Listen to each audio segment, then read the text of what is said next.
గొడ్డలి దెబ్బలు లాంటివి తగిలినాయి శోధనలో, అయినా పోనీలా. రేయ్, మగ పుట్టక పుడితే అనుభవించాలరా అన్నీ. ఎవడురా ఆడదానిలాగా, ఎవడురా నువ్వు ఆడదానిలాగా? ఆడోళ్ళరా అది చేయకూడదు, ఇది చేయకూడదు, ఇది చేయకూడదు, అది చేయకూడదు అన్ని పత్యాలు పెట్టుకొని కూర్చునేది. మగ పుట్టక పుడితే తినాలి, తాగాలి, అనుభవించాలి, ఎంజాయ్ చేసేటప్పుడు ఎంజాయ్ చేయాలరా. దేవుడు భక్తి ఓకే, క్లైమాక్స్లో రా. ఇది లైఫ్ చిన్నదిరా, నువ్వేందిరా నువ్వు. ఎన్నిసార్లు వినపడ్డాయట డైలాగులు. పోనీలేరా అలానే అనుకోండి, ఆడదాన్ని అనుకోండి. వాళ్ళ మాటలు అండి. మా అమ్మ ఆడదే, నా భార్య ఆడదే, మా అక్కలు ఆడోళ్ళే. పర్వాలేదు, వాడికి అన్నది కూడా ఆడమనిషిగా పుట్టాడు. ఆడదంట, పత్యాలు పెట్టుకొని కూర్చునేది, హద్దుల్లో ఉండేది. మగవాడికి హద్దులు లేవంట, బతికేసేయాలంటే ఎట్ట పడితట్ట. లైఫ్ బాగా అర్థం చేసుకోండి. నా జీవితమే చెప్తున్నా ఈ రాత్రి. ఎందుకో మరి ఎవరు వచ్చారో, ఎవరు ఏ స్థితిలో ఉన్నారో నాకైతే తెలియదు. టోటల్గా నా లైఫ్ చెప్తున్నా. స్తోత్రం. మీ పక్కన ఆత్మీయులుండి మిమ్మల్ని ప్రోత్సహిస్తుంటేనే అంతంత మాత్రం మీ భక్తి. నా పక్కన ఎవరు లేరు, దేవుడు తప్ప. పుట్టిన సహవాసంలో నేను లేను, అక్కడి నుంచి హైదరాబాద్ పోయా. పెరిగిన సహవాసంలో లేను, అక్కడి నుంచి మళ్ళీ పేటకు వచ్చా.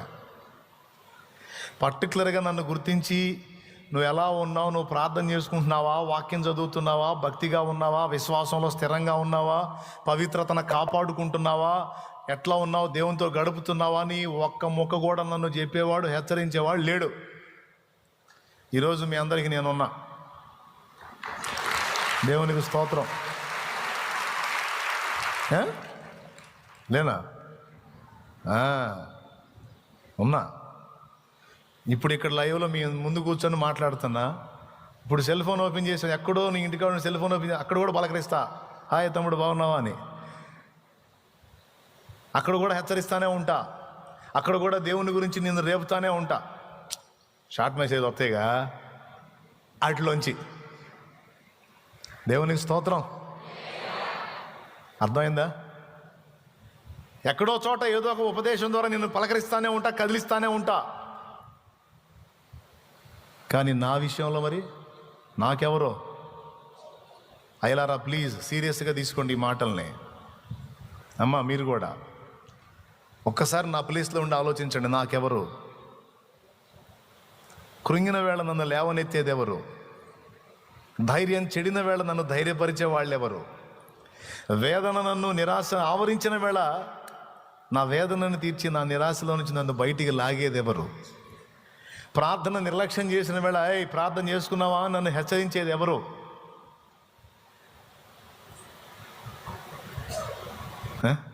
21 సంవత్సరం కదా, యవనైచ్చలు. రే బాబు జాగ్రత్త, పవిత్రతను కాపాడుకో నన్ను మందలించేది ఎవరు? లేచి ప్రార్థన చేసుకోపో అని నన్ను రేపేది ఎవరు? ఫాస్టింగ్ ఉండు అని నన్ను ఉపవాసాన్ని పురికొల్పేది ఎవరు? కానీ నేను మీ అందరినీ ఉపవాసానికి రేపుతాను, ఆన్లైట్కి రేపుతాను, ఆదివారాన్ని సిద్ధపరుస్తాను.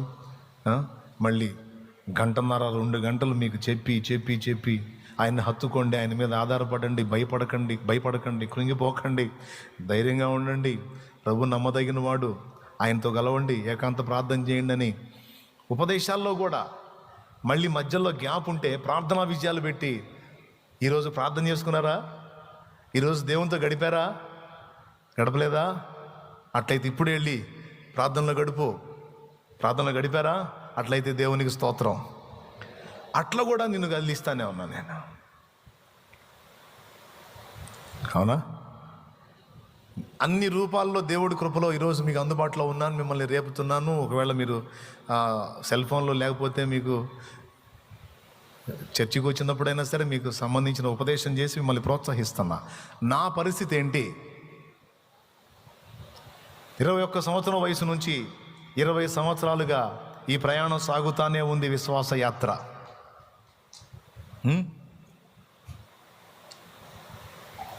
ఎవ్వరు లేరు నాకు నిరీక్షణ, ఆయనే. విశ్వాసయాత్రలో ఎన్నో ఒడిదుడుకులు, సేవా జీవితంలో ఎన్నో ఒడిదుడుకులు. ఎప్పుడన్నా కొంచెం మనసిప్పి మాట్లాడుకునేది మా ఫాదర్తో. ఆయన పోయాడు ప్రభు దగ్గరికి. నన్ను సరిగ్గా అర్థం చేసుకొని 2 మాటలతో నన్ను కొంచెం సెటరైట్ చేయగలిగి ఆ కనెక్షన్ ఆయనకి నాకుంది. ఆయన లేడు, ఆయన తీసుకున్నాడు ప్రభు. ఎవ్వరి మీద డిపెండ్ అవ్వటానికి వేరు ఆధారం ఏది లేదు, దేవుడే నా ఆధారం.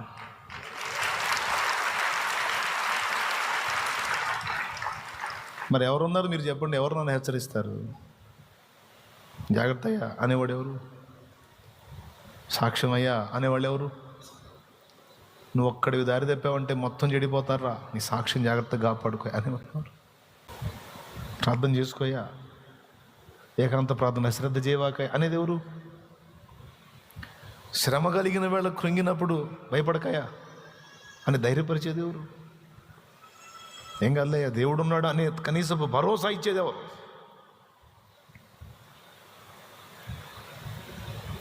కానీ ఎవ్వరు గుండె చెదురు వచ్చినా, నేను ఏ స్థితిలో ఉన్నా, ఒకవేళ నా కంట పడితే ఖచ్చితంగా మాట్లాడి ధైర్యపరిచి ముందుకెళ్తా, భరోసా ఇచ్చి ముందుకెళ్తా, నిబ్బరపరిచి ముందుకెళ్తా. వాళ్ళు ధైర్యం తెచ్చుకున్నారు, వాళ్ళ ముఖంలో మళ్ళీ ఆ వెలుగు వచ్చింది అన్నప్పుడు దాటి అవతలకి వెళ్తా. కొంతమంది కృంగిపోతే కోప్పడతా, పనికి మళ్ళీ నన్ను ఎందుకు భయపడ, ఏం కాదు పో, నన్ను అనేవాడెవరు? ఇవన్నీ ఎందుకు చెప్తున్నాను తెలుసా తమ్ముడు? నువ్వు ఒంటరివేనా? నువ్వు ఒంటరివే తల్లి. అన్ని వేళల్లో అందరూ ఉండరు, నేను సహా అన్ని వేళల్లో అందుబాటులో ఉండను. కానీ ఒంటరివేనా? నిన్ను వదిలిపెట్టు కూడా నీకు తోడై ఉన్నవాడు యేసయ్య.